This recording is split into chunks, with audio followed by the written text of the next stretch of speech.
ਲੁਧਿਆਣੇ ਰਵਨੀਤ ਬਿੱਟੂ ਬੁੱਚੜ ਬੇਅੰਤੇ ਦਾ ਪੋਤਾ और ਉਹਦੇ ਮੋਢੇ ਤੇ ਹੱਥ ਰੱਖ ਕੇ ਉਹਦਾ ਕਹਿਣਾ ਕਿ ये तो मेरा पुराना दोस्त है। नाल ही फिर इत्थे नहीं रुकिया अमित शाह, उन्हें कहा कि इसको दिल्ली भेजो, इसको बड़ा आदमी बना के भेजूंगा। इत्थों तक जाके इन्हें लाइन ली कि अमित शाह ने उससे ही एड्रेस दे विच ये कहा कि हम उनको कैसे माफ़ कर सकते हैं जिसने इनके दादाजी को मारा।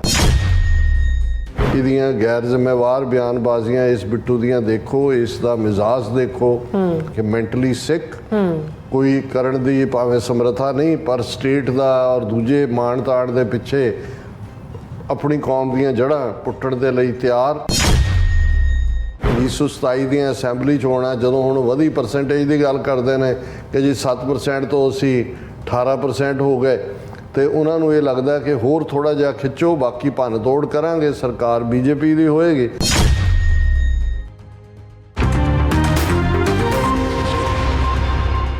Viewers welcome back to programme. So viewers ਗੱਲਬਾਤ ਕਰਨ ਜਾ ਰਹੇ ਹਾਂ ਕਿ ਭਾਰਤ ਦੀ ਡੀਪ ਸਟੇਟ ਕਿਵੇਂ ਅਗਲੀ ਸਿੱਖ ਨਸਲਕੁਸ਼ੀ ਦੀ ਤਿਆਰੀ ਕਰ ਰਹੀ ਹੈ। ਉਸ ਦਾ ਸਬੂਤ ਬੇਅੰਤੇ ਬੁੱਚੜ ਦੇ ਲੁਧਿਆਣੇ ਤੋਂ ਹਾਰੇ ਹੋਏ ਪੋਤੇ ਰਵਨੀਤ ਬਿੱਟੂ ਨੂੰ ਮੋਦੀ ਮੰਤਰੀ ਮੰਡਲ ਵਿੱਚ ਵਜ਼ੀਰ ਦੇ ਅਹੁਦੇ ਤੇ ਬਿਠਾਉਣਾ ਹੈ। ਸੋ ਇਸ ਬਾਰੇ ਆਪਾਂ ਗੱਲਬਾਤ ਕਰਨ ਜਾ ਰਹੇ ਹਾਂ। ਸੋ ਅਸੀਂ ਚਾਹਾਂਗੇ ਕਿ ਤੁਸੀਂ ਇਸੇ ਤਰ੍ਹਾਂ ਬਣੇ ਰਹਿਣਾ, ਦੇਖਣ ਸੁਣ ਲਈ ਐਨ ਲਿਖਣ ਲਈ ਤੁਹਾਡਾ ਸਭ ਦਾ ਬਹੁਤ ਬਹੁਤ ਧੰਨਵਾਦ ਜੀ। ਡਾਕਟਰ ਸਾਹਿਬ ਕੀ ਕਹਿਣਾ ਚਾਹੋਗੇ? ਦੇਖੋ, ਕਈ ਜਿਹੜੇ ਲੋਕ ਸਿਰਫ ਪੋਲੀਟੀਕਲ ਸਿਸਟਮ ਦੇ ਬਾਹਰੀ ਰੂਪ ਨੂੰ ਦੇਖਦੇ ਨੇ, ਉਹ ਇਹ ਕਹਿਣ ਦੀ ਕੋਸ਼ਿਸ਼ ਕਰਦੇ ਨੇ ਕਿ ਜੀ ਜਿਵੇਂ ਇੰਦਰਾ ਗਾਂਧੀ, ਰਾਜੀਵ ਗਾਂਧੀ ਤੋਂ ਬਾਅਦ ਵੀਪੀ ਸਿੰਘ ਜਿਹੜਾ 1999 ਦੇ ਵਿੱਚ ਪ੍ਰਾਈਮ ਮਿਨਿਸਟਰ ਬਣਿਆ ਔਰ ਸਿੱਖਾਂ ਲਈ ਜਾਂ ਪੰਜਾਬ ਲਈ ਉਹ ਬਹੁਤ ਕੁਝ ਕਰਨਾ ਚਾਹੁੰਦਾ ਸੀ, ਪਰ ਉਹ ਚੋਣਾਂ ਵੀ ਨਹੀਂ ਕਰਵਾ ਸਕਿਆ ਔਰ ਉਹਨੂੰ ਹਮੇਸ਼ਾ ਰਿਗਰੈਟ ਰਿਹਾ ਕਿਉਂਕਿ ਉਹਦੇ ਚਾਹੁੰਦੇ ਹੋਏ ਵੀ ਇਹ ਨਹੀਂ ਸੰਭਵ ਹੋ ਸਕਿਆ। ਸੋ ਇਹ ਭੁੱਲ ਜਾਂਦੇ ਨੇ ਕਿ ਭਾਰਤ ਨੂੰ 1984 ਤੋਂ ਬਾਅਦ ਪੰਜਾਬ ਦੇ ਮਾਮਲੇ 'ਚ ਖਾਸ ਤੌਰ 'ਤੇ ਕੋਈ ਦਿੱਲੀ ਦਾ ਸਿਸਟਮ ਪੰਜਾਬ ਦਾ ਬਣਾਇਆ, ਉਹਨਾਂ ਦਾ ਕੋਈ ਸੂਬੇਦਾਰ, ਚੀਫ ਮਿਨਿਸਟਰ ਜਾਂ ਦੂਜਾ ਉਹ ਰਨ ਨਹੀਂ ਕਰਦਾ, ਉਹਨੂੰ ਡੀਪ ਸਟੇਟ ਰਨ ਕਰਦੀ ਹੈ। ਡੀਪ ਸਟੇਟ ਜਦੋਂ ਅਸੀਂ ਕਹਿੰਦੇ ਹਾਂ ਤਾਂ ਉਹਨਾਂ ਦੀਆਂ ਖੁਫੀਆ ਏਜੰਸੀਆਂ, ਰਾ ਇੰਟੈਲੀਜੈਂਸ ਬਿਊਰੋ, ਦੂਸਰਾ ਔਰ ਅਸੀਂ ਲਹਿਰ ਦੇ ਵੇਲੇ ਵੀ ਜਦੋਂ ਕਿ ਜੁਝਾਰੂ ਸੰਘਰਸ਼ ਚੱਲ ਰਿਹਾ ਸੀ, ਅਸੀਂ ਦੇਖਿਆ ਕਿ ਭਾਈ ਜੇ ਕਿਸੇ ਪਾਸਿਓਂ ਕੋਈ ਇੱਕ ਅੱਧੀ ਧਿਰ ਨੇ ਸਿੱਖਾਂ ਨਾਲ ਗੱਲਬਾਤ ਦਾ ਦਰਵਾਜ਼ਾ ਖੋਲ੍ਹਣ ਦੀ ਕੋਸ਼ਿਸ਼ ਵੀ ਕੀਤੀ ਤੇ ਕਿਸੇ ਨੂੰ ਅੱਗੇ ਲਾਇਆ, ਔਰ ਪਤਾ ਉਦੋਂ ਹੀ ਲੱਗਾ ਜਦੋਂ ਜਿਹਨੂੰ ਵੀ ਅੱਗੇ ਲਾਇਆ ਸੀ ਉਹਦਾ ਮਰਡਰ ਹੋ ਗਿਆ। ਔਰ ਉਹ ਦੂਸਰਾ ਜਿਹੜਾ ਉਹਨਾਂ ਦੇ ਵਿੱਚ ਡੋਮੀਨੇਟ ਫੈਕਸ਼ਨ ਹੁੰਦੀ ਹੈ ਵਿਦਨ ਡੀਪ ਸਟੇਟ ਵੀ ਉਹਨਾਂ ਦੀ ਆਪਸ ਦੇ ਵਿੱਚ ਚੱਲ ਰਿਹਾ ਹੁੰਦਾ ਹੈ, ਉਹ ਨਹੀਂ ਚਾਹੁੰਦੇ ਕਿ ਭਾਈ ਕੋਈ ਨਿਪਟਾਰਾ ਹੋਏ ਔਰ ਉਹ ਇਸ ਲਈ ਇਹ ਲਿੰਗਰ ਔਨ ਹੁੰਦਾ ਅੱਜ ਤੱਕ ਪਹੁੰਚ ਗਿਆ। ਹੁਣ ਅਸੀਂ ਤਾਂ ਅੱਜ ਦੇ ਕੰਟੈਕਸਟ ਜਿੱਥੇ ਸੈਲੀਬ੍ਰੇਟ ਵੀ ਕਰ ਰਹੇ ਹਾਂ ਐਂਡ ਰਾਈਟਲੀ ਸੋ, ਬਿਲਕੁਲ, ਕਿ ਪੰਜਾਬ ਦੀ ਧਰਤੀ ਤੇ ਘੱਟੋ ਘੱਟ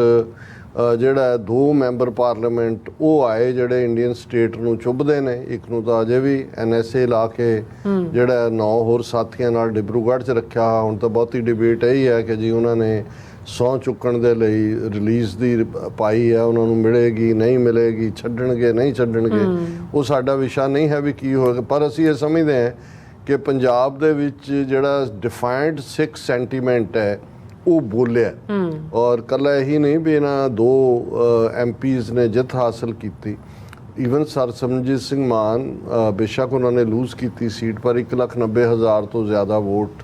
ਉਹਨਾਂ ਨੇ ਲਈ। ਇਸੇ ਤਰ੍ਹਾਂ ਬਾਕੀ ਥਾਵਾਂ 'ਤੇ ਵੀ। ਸੋ ਮਤਲਬ ਇਹ ਹੈ ਵੀ ਕੱਲਾ ਹਜ਼ਾਰਾਂ ਨਹੀਂ ਲੱਖਾਂ ਦੀ ਗਿਣਤੀ ਦੇ ਵਿੱਚ ਅੱਜ ਵੀ ਪੰਜਾਬ ਦੀ ਧਰਤੀ 'ਤੇ ਉਹ ਸਿੱਖ ਜਿਹੜੇ ਕਿ ਇੰਡੀਅਨ ਸਟੇਟ ਦੇ ਖਿਲਾਫ ਖਲੋਤੇ ਹੋਏ ਕੌਮੀ ਘਰ ਖਾਲਿਸਤਾਨ ਦੀ ਗੱਲ ਕਰਦੇ ਨੇ। ਬੇਸ਼ੱਕ ਖਾਲਿਸਤਾਨ ਦਾ ਕੋਈ ਇਸ਼ੂ ਰੱਖ ਕੇ ਭਾਈ ਅੰਮ੍ਰਿਤਪਾਲ ਸਿੰਘ ਜਾਂ ਸਰਬਜੀਤ ਸਿੰਘ ਹੋਰਾਂ ਨੇ ਇਲੈਕਸ਼ਨ ਨਹੀਂ ਲੜੀ, ਲੇਕਿਨ ਹਰ ਇੱਕ ਨੂੰ ਪਤਾ ਹੈ, ਏਜੰਸੀਆਂ ਨੂੰ ਐਵੇਂ ਨਹੀਂ ਫਿਕਰ ਪਿਆ ਹੋਇਆ ਕਿ ਵੀ ਇਹ ਹੋ ਕੀ ਰਿਹਾ, ਕਿ ਵੀ ਇੱਕ ਪਾਸੇ ਜਿਹੜਾ ਉਹ ਪੰਜਾਬ ਨੇ ਬਿਲਕੁਲ ਜਿਹਨੂੰ ਉਹਨਾਂ ਦਾ ਸੁਪੜਾ ਸਾਫ਼ ਕੀਤਾ ਬੀਜੇਪੀ ਦਾ, ਕੋਈ ਵੀ ਸੀਟ ਨਹੀਂ, ਹਾਲਾਂ ਪਰਸੈਂਟੇਜ ਆਫ ਵੋਟਸ ਵਧਣ ਤਾਂ ਇਹਨੂੰ ਲੈ ਕੇ ਉਹ ਆਪਣੀਆਂ ਹੀ ਤਬਸਰੇ ਕਰਵਾ ਰਹੇ ਨੇ। ਲੇਕਿਨ ਇਹ ਆਪਣੇ ਆਪ ਦੇ ਵਿੱਚ ਮੈਸੇਜ, ਔਰ 2 ਕੈਂਡੀਡੇਟਸ ਜਿਹੜੇ ਨੇ ਉਹ ਪੰਥ ਜੇ ਇਹਨਾਂ ਨੂੰ ਪਿਆਰ ਕਰਦਾ ਹੈ ਉਹਨਾਂ ਦੀ ਡਿਫਾਈਂਸ ਕਰਕੇ ਉਸ ਨੂੰ ਲਿਆ। ਹੁਣ ਜਿਹੜਾ ਉਹਨਾਂ ਨੂੰ ਲੱਗਦਾ ਸੀ ਕਿ ਵੀ ਅਸੀਂ ਖਾਸ ਤੌਰ 'ਤੇ ਕਾਂਗਰਸ ਤੋਂ ਉਸ ਨੂੰ BJP ਜੁਆਇਨ ਕਰਵਾਈ, ਫਿਰ ਉਸ ਦੀ ਜਿਹੜੀ ਹੈ ਕੈਂਪੇਨ ਦੇ ਵਿੱਚ ਅਮਿਤ ਸ਼ਾਹ ਖੁਦ ਆਇਆ ਲੁਧਿਆਣੇ, ਰਵਨੀਤ ਬਿੱਟੂ ਬੁੱਚੜ ਬੇਅੰਤੇ ਦਾ ਪੋਤਾ, ਔਰ ਉਹਦੇ ਮੋਢੇ ਤੇ ਹੱਥ ਰੱਖ ਕੇ ਉਹਦਾ ਕਹਿਣਾ ਕਿ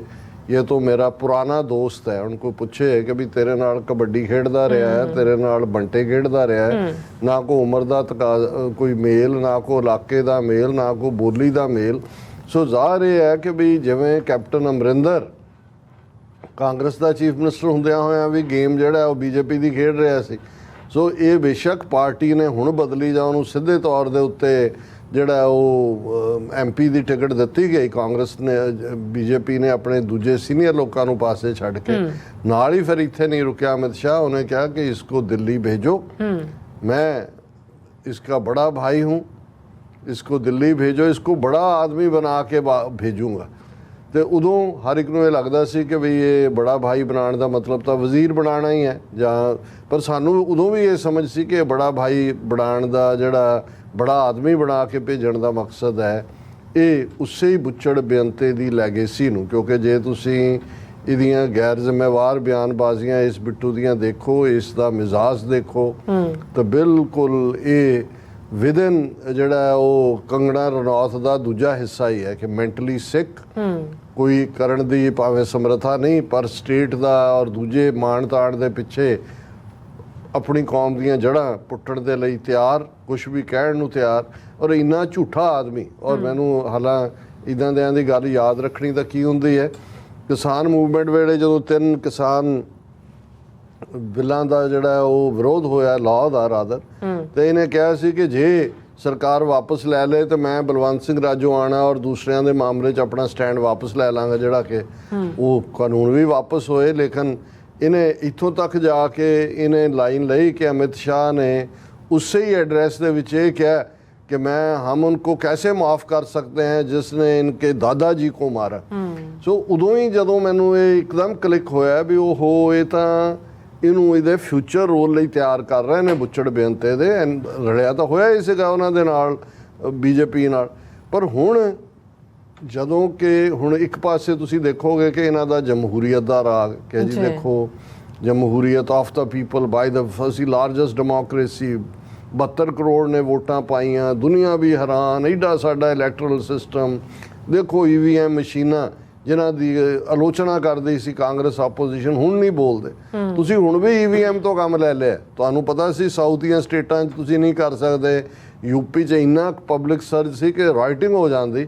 ਦਿੱਲੀ ਦੀਆਂ 7 ਦੀਆਂ 7 ਸੀਟਾਂ, ਹਿਮਾਚਲ ਦੀਆਂ 4 ਦੀਆਂ 4, ਹਰਿਆਣੇ ਦੀਆਂ 10 ਦੀਆਂ 10 ਲੂਜ਼ ਕਰ ਰਹੇ ਸੀ, 5 ਬਚਾ ਲਈਆਂ। ਇਹ EVM ਦਾ ਕਮਾਲ ਹੀ ਹੈ। ਹਾਲਾਂਕਿ ਕਿਉਂਕਿ ਸਾਡਾ ਇਸ ਸਿਸਟਮ 'ਚ ਯਕੀਨ ਨਹੀਂ, ਇਸ ਲਈ ਮੈਂ ਉਹਦੀ ਨਿੱਟੀ ਗ੍ਰਿਟੀ ਦੀ ਗੱਲ ਨਹੀਂ ਕਰਦਾ, ਪਰ ਜਿਹੜਾ ਬੜਾ ਆਦਮੀ ਬਣਾ ਕੇ ਭੇਜਣ ਦੀ ਲਾਈਨ ਦੇ ਥੱਲੇ ਅਸੀਂ ਦੇਖਦੇ ਹਾਂ ਕਿ ਜੇ ਈਵਨ ਲੁਧਿਆਣੇ ਦੇ ਵੋਟਰਾਂ ਨੇ ਰਿਜੈਕਟ ਕੀਤਾ ਵੀ ਇਹ ਬੰਦਾ ਸਾਡਾ MP ਨਹੀਂ ਬਣ ਸਕਦਾ, ਤੇ ਜਿਨ੍ਹਾਂ ਨੇ ਉਹਨੂੰ ਵਜ਼ੀਰ ਬਣਾ ਦਿੱਤਾ ਉਹਨਾਂ ਦਾ ਤੁਸੀਂ ਦੇਖੋ ਵੀ ਇਹਦੇ 'ਚ ਕੀ ਹੈਗਾ, ਉਹਨਾਂ ਨੂੰ ਕੀ ਨਜ਼ਰ ਆ ਰਿਹਾ। ਬਿਲਕੁਲ, ਕਿਉਂਕਿ ਅਲਟੀਮੇਟਲੀ ਇਹਦੇ ਰਾਹੀਂ ਇਹਨਾਂ ਨੇ ਇੱਕ ਤਾਂ 2027 ਦੀਆਂ ਅਸੈਂਬਲੀ ਚੋਣਾਂ ਜਦੋਂ ਹੁਣ ਵਧੀ ਪਰਸੈਂਟੇਜ ਦੀ ਗੱਲ ਕਰਦੇ ਨੇ ਕਿ ਜੀ 7% ਤੋਂ ਅਸੀਂ 18% ਹੋ ਗਏ, ਤੇ ਉਹਨਾਂ ਨੂੰ ਇਹ ਲੱਗਦਾ ਕਿ ਹੋਰ ਥੋੜ੍ਹਾ ਜਿਹਾ ਖਿੱਚੋ, ਬਾਕੀ ਭੰਨ ਤੋੜ ਕਰਾਂਗੇ, ਸਰਕਾਰ BJP ਦੀ ਹੋਏਗੀ। ਔਰ ਇਹਨੂੰ ਇਹ ਚੀਫ ਮਿਨਿਸਟਰੀ ਦੇ ਲਈ ਉਹਨਾਂ ਨੇ, ਔਰ ਉਹਦੇ ਲਈ ਈਵਨ ਤੁਸੀਂ ਦੇਖੋ ਵੀ ਉਹਨਾਂ ਕੋਲ ਸੁਨੀਲ ਜਾਖੜ ਵੀ, ਦੂਜੇ ਵੀ ਆ ਜਿਹੜਾ ਪੱਗੜ ਬੰਨ੍ਹਣ ਵਾਲਾ ਕਪਤਾਨ ਅਮਰਿੰਦਰ ਬਦ ਅਖਲਾਕ, ਇਹ ਵੀ ਮਿਲਿਆ। ਇਹਨੂੰ ਹੀ ਜੇ ਤੁਸੀਂ ਕਰਨਾ ਚਾਹੋ, ਉਹਦੀ ਘਰ ਵਾਲੀ ਜਿਹੜੀ ਹਾਰੀ ਹੈ 3 ਨੰਬਰ ਤੇ ਗਈ ਹੈ। ਲੇਕਿਨ ਉਹਨਾਂ ਨੂੰ ਜਦੋਂ ਏਜੰਸੀਆਂ ਦੇਖਦੀਆਂ ਨੇ ਵੀ ਕਿਹਦਾ ਕੀ ਮਜ਼ਾਜ ਹੈ, ਕਿਸ ਹੱਦ ਤੱਕ ਕੌਣ ਜਾ ਸਕਦਾ ਹੈ, ਕਿਹੜਾ ਚੰਗੀ ਤਰ੍ਹਾਂ ਭੌਂਕ ਸਕਦਾ ਹੈ, ਕਿਹੜਾ ਚੰਗੀ ਤਰ੍ਹਾਂ ਵੱਢ ਸਕਦਾ ਹੈ, ਔਰ ਕਿਹੜਾ ਜਿਹੜਾ ਚੁੱਪ ਕਰਕੇ ਜੋ ਵੀ ਲਾਗੂ ਕਰਾਂਗੇ ਉਸ ਨੂੰ ਐਕਸੈਪਟ ਕਰ ਸਕਦਾ ਹੈ। ਸੋ ਅਸੀਂ ਸਮਝਦੇ ਹਾਂ ਕਿ ਵੀ ਇਹ ਸਾਨੂੰ, ਜੇ ਸਾਨੂੰ ਲੱਗਦਾ ਹੈ ਕਿ ਵੀ ਸਾਡੀ ਅਗਲੀ ਜਨਰੇਸ਼ਨ ਨੇ ਖਾਲਿਸਤਾਨ ਦਾ ਪਰਚਮ ਚੁੱਕ ਲਿਆ, ਪੰਜਾਬ ਦੇ ਵਿੱਚ ਜਾਗਦੀ ਜ਼ਮੀਰ ਵਾਲਿਆਂ ਨੇ ਦੱਸ ਦਿੱਤਾ ਹੈ ਕਿ ਭਾਈ ਜਿਹੜੀ ਲੜਾਈ ਇਹ ਅਸੀਂ ਇਵੇਂ ਹਾਰਦੇ ਨਹੀਂ ਹੈ, ਹਾਰ ਜਾਣ ਤੇ ਹਾਰ ਮੰਨ ਲੈਣ 'ਚ ਫਰਕ ਹੁੰਦਾ, ਅਸੀਂ ਹਾਰੇ ਹੋਏ ਨਹੀਂ ਹੈ। ਆਲਰੇਡੀ ਉਹਨਾਂ ਉਸ ਜਨਰੇਸ਼ਨ ਦੇ ਖਿਲਾਫ, ਕਿਉਂਕਿ ਇਹ ਮੇਰਾ ਖਿਆਲ ਹੈ 40-41 ਸਾਲ ਦੀ ਉਮਰ ਹੈ, 49 ਸਾਲ ਦੀ, ਸੋ ਇਹਦੇ ਕੋਲ ਸਾਲ ਨੇ, ਔਰ ਆਉਣ ਵਾਲੇ ਪੀਰੀਅਡ 'ਚ ਇਸ ਨੂੰ ਇਹ ਸ਼ਿੰਗਾਰ ਕੇ ਜੇ ਇਹਨਾਂ ਦਾ ਕੁਛ ਬਣਿਆ, ਹਾਲਾਂਕਿ ਇੱਕ ਵੱਖਰੀ ਕਹਾਣੀ ਹੈ ਕਿ BJP ਦੇ ਕਿੰਨੇ ਕੁ ਪੈਰ ਆਉਂਦੀਆਂ ਚੋਣਾਂ 'ਚ ਲੱਗਣਗੇ, ਪਰ ਇਹਦੇ 'ਚ ਕੋਈ ਸ਼ੱਕ ਨਹੀਂ ਹੈ ਔਰ ਇਹ ਗੱਲ ਈਵਨ ਕਹੀ ਜਾ ਰਹੀ ਹੈ ਵੀ ਜਿਨ੍ਹਾਂ ਪਿੰਡਾਂ 'ਚ ਕਦੇ ਬੂਥ ਵੀ ਨਹੀਂ ਸੀ ਬੀਜੇਪੀ ਦਾ ਲੱਗਦਾ, ਹੁਣ ਉਹਨਾਂ ਬੂਥ ਵੀ ਲੱਗੇ ਨੇ ਤੇ ਉਹਨਾਂ 'ਚੋਂ 500,000 ਵੋਟਾਂ ਵੀ ਨਿਕਲੀਆਂ ਨੇ ਆਲਮੋਸਟ ਸਾਰੇ ਪਾਸੇ। ਸੋ ਆਲਰੇਡੀ ਇਹਨਾਂ ਦਾ ਹੀ ਕਰਤੂਤ ਹੈ ਸੁਖਬੀਰ ਔਰ ਇਹਦੇ ਪਿਓ ਦੀ ਕਿ ਇਹਨਾਂ ਦੇ ਪੈਰ ਲਵਾਏ ਨੇ। ਲੇਕਿਨ ਇਹ ਜਿਹੜਾ ਉਹਨਾਂ ਨੇ ਆਲਰੇਡੀ ਬੁੱਚੜ ਬੇਅੰਤੇ ਦਾ ਉਹਨਾਂ ਨੂੰ ਪੰਜਾਬ 'ਚੋਂ ਕੋਈ ਸੁਨੀਲ ਜਾਖੜ ਜਾਂ ਕੋਈ ਹੋਰ ਜਾਂ ਤਰੁਣ ਚੁੱਗ ਤੇ ਫਲਾਣੇ ਜਿਹੜੇ ਰੱਖੇ, ਉਹਨਾਂ ਨੂੰ ਲੱਗਾ ਕਿ ਵੀ ਨਹੀਂ, ਇਹ ਆਪਣੇ ਦਾਦੇ ਵਾਂਗ ਜਿਹੜਾ ਹੈ ਉਹ ਬੜੀ ਬੇਖਿਰਕੀ ਦੇ ਨਾਲ ਜਿਹੜੀ ਹੈ ਉਹ ਨਸਲਕੁਸ਼ੀ ਕਰਨ ਦੇ ਲਈ ਏਜੰਸੀਆਂ ਦਾ ਹੱਥ ਠੋਕਾ ਬਣੇਗਾ। ਸੋ ਇਸ ਨੂੰ ਸਾਨੂੰ ਗੇਮ ਨੂੰ ਸਮਝਣ ਦੀ ਲੋੜ ਹੈ। ਬਿਲਕੁਲ ਡਾਕਟਰ ਸਾਹਿਬ, ਤੁਹਾਡਾ ਬਹੁਤ ਬਹੁਤ ਧੰਨਵਾਦ। ਸਾਥ ਲੈਣ ਬ੍ਰੇਕ ਫਿਊਅਰਸ, ਤੁਸੀਂ ਇਸੇ ਤਰ੍ਹਾਂ ਹੀ ਬਣੇ ਰਹਿਣਾ। ਮਿਲਦੇ ਹਾਂ ਛੋਟੇ ਜਿਹੇ ਵਕਫੇ ਤੋਂ ਬਾਅਦ।